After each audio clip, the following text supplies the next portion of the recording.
America যেহেতু মনে করে যে মধ্যপ্রাচ্যে একমাত্র ইসরায়েলই তার দোসর, আর ইসরায়েলেরও বেশ প্রভাব আছে আমেরিকান পলিটিক্সে, সেই কারণে আমেরিকাকে সবসময় তাদের পাশে পায়। হেজবুল্লাহর নেতা তাকে মারার পরে যেরকমভাবে বলা হচ্ছিল যে একজন সন্ত্রাসী মারা গেছে, এতে বিশ্ব এখন আরেকটু ভালো আছে। অন্যদিকে ইসরায়েল যখন আক্রমণ শুরু করলো একটা স্বাধীন দেশে, তখন আসলে কেউ তেমন কোনো কথাই বলছে না। এই যে যুদ্ধটা বেঁধে গেল, এটার প্রভাবটা আসলে কি পড়বে? লেবাননে হিজবুল্লাহর বিরুদ্ধে অভিযান শুরু করেছে ইসরায়েল। দেশটির সেনাবাহিনী বলছে তারা সীমান্ত এলাকায় হিজবুল্লাহর বিরুদ্ধে সীমিত অভিযান শুরু করেছে, অর্থাৎ আরও একটি যুদ্ধে জড়িয়ে গেল মধ্যপ্রাচ্য। এই যুদ্ধের প্রভাব কি হতে পারে? গাজা যুদ্ধ থেকে দৃষ্টি সরাতে কি এই নতুন যুদ্ধে জড়ালো ইসরায়েল, কিংবা মার্কিন যুক্তরাষ্ট্র কেন এই যুদ্ধে সায় দিচ্ছে? Welcome to star views room. আমি সাদি মোহাম্মদ আছি আপনাদের সঙ্গে। লেবাননের স্থল হামলা নিয়ে আমাদের আজকের আয়োজনে উপস্থিত আছেন দ্য ডেইলি স্টারের সাংবাদিক তানিম আহমেদ। তানিম, আজকের আয়োজনে আপনাকে স্বাগত। প্রথমে আমরা যে বিষয়টি জানতে চাই যে লেবাননে হিজবুল্লাহর বিরুদ্ধে ইসরায়েল স্থল হামলা শুরু করেছে, এর পেছনে মূল কারণটা আসলে কি?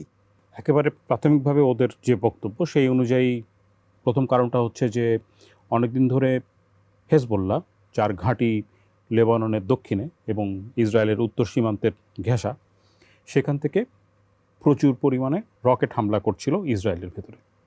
এই কারণে প্রায় 1 বছর ধরে ওখান থেকে বলা হচ্ছে 60,000 ইসরায়েলি বাস্তুহারা হয়ে অন্য জায়গায় চলে গেছেন।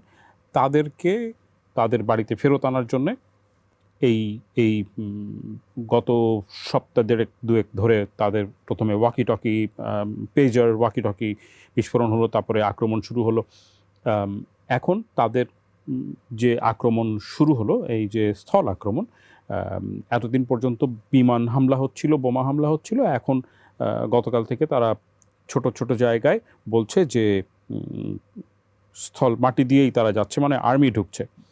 এটার উদ্দেশ্য হচ্ছে ওইখানে যে রকেট লঞ্চার বা যে সাইটগুলো আছে সেইগুলোকে এলিমিনেট করা, সো ওইগুলোকে ধ্বংস করা, ওখান থেকে যেন আর রকেট ওরা মারতে না পারে। এবং লেবাননের দক্ষিণ সীমান্ত ঘেঁষে, মানে ইসরায়েলের যে সীমান্ত ঘেঁষা, সেই সীমান্ত থেকে লেবাননের দিকে 5 কিলোমিটার পর্যন্ত বা এরকম একটা জায়গা পর্যন্ত একটা বাফার তৈরি করা, যেখানে তারা কোনো রকম হেজবুল্লাহর কোনো রকম স্থাপনা থাকবে না। এইটা ওদের এখনকার বক্তব্য। আর এমনিতে এছাড়াও আরেকটা ব্যাপার আছে, যেহেতু লেবাননের দক্ষিণে অনেক দিন পর্যন্ত হেজবুল্লাহর ঘাঁটি সবসময় ওখানেই ছিল, ওইখানে বলা হয় যে প্রচুর পরিমাণে হচ্ছে সুড়ঙ্গ খোঁড়া আছে। এই টানেল নেটওয়ার্কটাও ধ্বংস করাটা তাদের একটা উদ্দেশ্য, যেটা হামাসের ক্ষেত্রে গাজায় যেটা ওদের আরেকটা অবজেক্টিভ, ওই টানেল নেটওয়ার্কটা ধ্বংস করা, সেরকম লেবাননেও আছে। এখন ওইখানে ওরা কী পরিমাণ প্রতিরোধের সম্মুখীন হবে সেটা এখনও বোঝা যাচ্ছে না, কারণ অল্প অল্প করে ঢুকছে। বা দু এক জায়গায় যেখানে ওরা আগে থেকে শনাক্ত করতে পেরেছে যে এইখানে রকেট লঞ্চার আছে বা এখান থেকে ওরা রকেট মারতে পারে, সেরকম জায়গায় যাচ্ছে, এরকম ধারণা করা যেতে পারে তাদের বক্তব্য থেকে।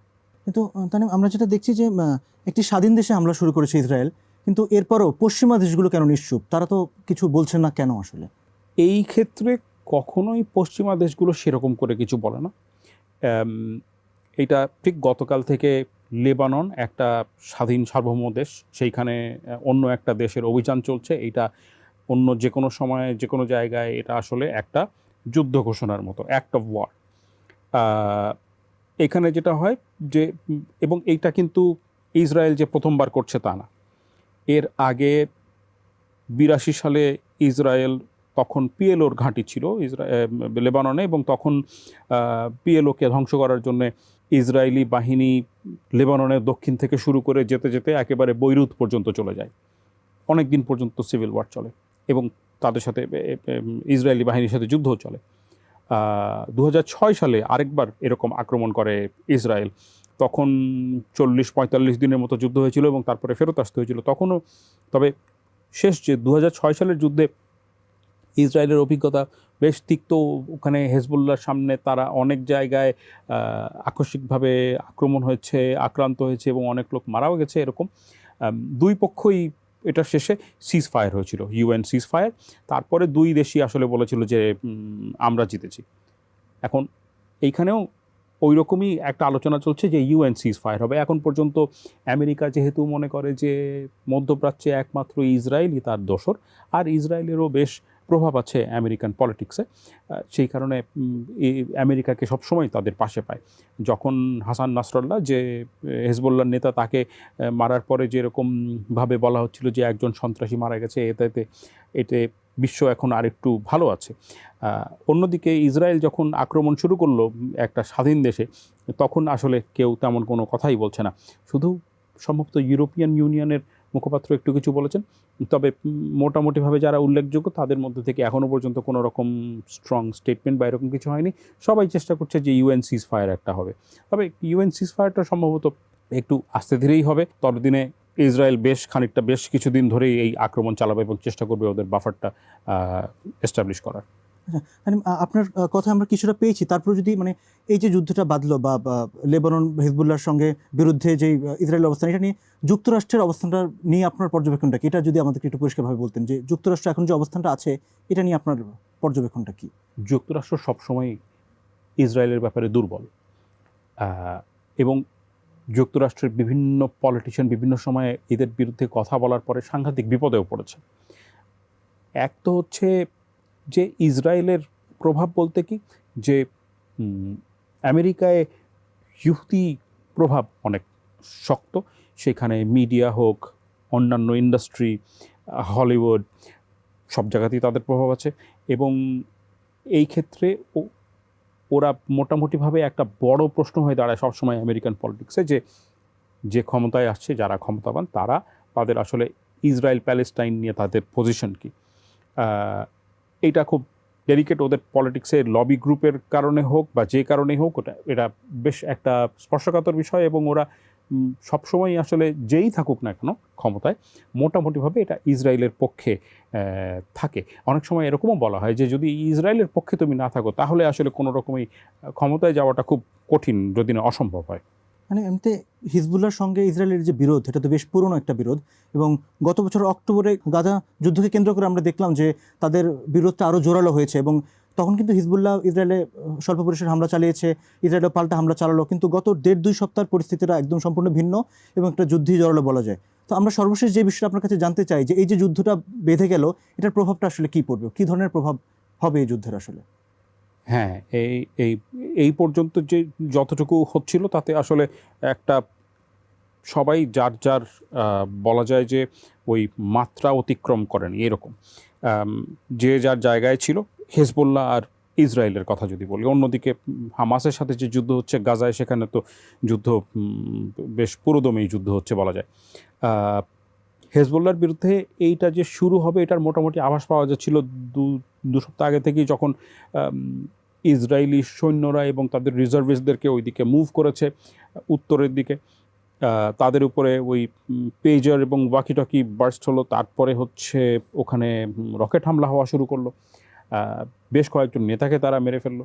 এবং এইটাতেও বোঝা যাচ্ছিল যে হেজবুল্লাহর সম্পর্কে ওদের যে গোয়েন্দা তথ্য খুব ভালো, একেবারে বলা যায় রিয়েল টাইম ইন্টেলিজেন্স, যে কখন কোথায় কারা দেখা করতে যাচ্ছে, মিটিংয়ে বসছে, এরকম অবস্থায় ওরা হামলা করছে। এখন প্রথমেই যেটা দেখা যাবে, অলরেডি এটা হয়েছে, লেবানন থেকে বেশ কিছু লোকজন, লাখখানেকের মতো লোকজন ওখান থেকে সরে গেছে। তারা ওইখানে থাকতে পারছে না ন্যাচারালি, কারণ রোজ বোমা হামলা হচ্ছে, মিসাইল স্ট্রাইক হচ্ছে। অনেকে ইসরায়েলে চলে গেছে। ইসরায়েলের উত্তরে এই যে 60,000 লোককে ফেরত আনবে, তারা কতদিনে আসতে পারবে এটা এখনও নিশ্চিত না। তারা তো 1 বছর ধরে আটকেই আছে। যদি হেজবুল্লাহ আরও কড়াভাবে যুদ্ধ শুরু করে, তাহলে হয়তো আরও কিছু লোক বাস্তুহারা হতে পারে সেদিক থেকে। আর লেবাননের একটা বড় ক্ষতি হবে, ইনফ্রাস্ট্রাকচারের ক্ষতি হবে। ওখানে রাস্তাঘাট, বাড়িঘর, এগুলো তো ধ্বংস হবেই। ওখানে বেশ কিছু লোকজন, বেশ কয়েক লক্ষ লোক বাস্তুহারা হবে। কেউ হয়তো লেবাননের উত্তরে চলে যাওয়ার চেষ্টা করবে, কেউ সিরিয়ায় চলে যাওয়ার চেষ্টা করবে। এইটা অবশ্যম্ভাবী। এখন এই যুদ্ধ যদি আরও লম্বা সময় চলে, এর মধ্যে একটা হচ্ছে যে লম্বা সময় চললে সেখানে ইরান ঢুকবে কিনা। হেজবুল্লাহর মধ্যে এক রকমের হতাশা এবং কিছুটা ক্ষোভও বলা যায়, যে গত 1.5-2 সপ্তাহের মধ্যে ইসরায়েল যদিও তাদেরকে অনেক আক্রমণ করেছে এবং বেশ ঝামেলায় ফেলেছে, ইরান খুব একটা কিছু করেনি। শুধুমাত্র মুখের কথাই বলেছে যে আমরা এটা শক্ত জবাব দিব, এটার প্রতিশোধ হবে ইত্যাদি ইত্যাদি, কিন্তু তারা আসলে আলাদা করে আক্রমণ করা বা এরকম কিছু করেনি। 2006 সালের যুদ্ধে যেরকম ইরান একেবারে অ্যাক্টিভলি সাপোর্ট দিয়েছিল হেজবুল্লাহকে, তো সেটা ওই কারণে বলা হয় ইসরায়েল ইরান প্রক্সি ওয়ারের মতো ছিল একটা। এইবারে অনেকে বলছেন যে ইসরায়েল চাচ্ছে ইরান ঢুকে যাক যুদ্ধে, কিন্তু ইরান দেখাচ্ছে যে তারা মনে হচ্ছে যে তারা অনেক চেষ্টা করছে এখান থেকে এই যুদ্ধটা থেকে এড়িয়ে যেতে। যুদ্ধে ঢুকে গেলে আরও বড় রকমের একটা কনফ্লিক্ট দেখা যাবে ন্যাচারালি,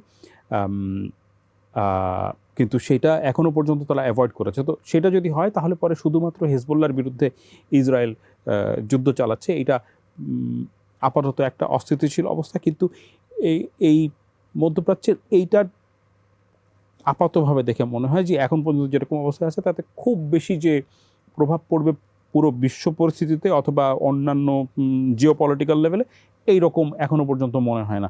অবশ্যই ওইখানকার লোকজনের জন্য এটা খুব খারাপ হবে।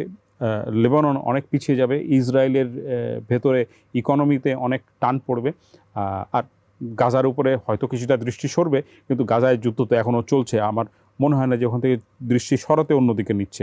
আমার মনে হয় দুটো ফ্রন্টেই ওরা মনে করে যে এখন যুদ্ধে জিততে পারবে। তানিম, আজকের আয়োজনে উপস্থিত থাকার জন্য আপনাকে অসংখ্য ধন্যবাদ। প্রিয় দর্শক, এই ছিল আমাদের আজকের আয়োজন। শিগগির আমরা ফিরব নতুন কোনো বিষয় নিয়ে আপনাদের সামনে। সুস্থ থাকুন, ভালো থাকুন এবং দ্য ডেইলি স্টারের সঙ্গেই থাকুন।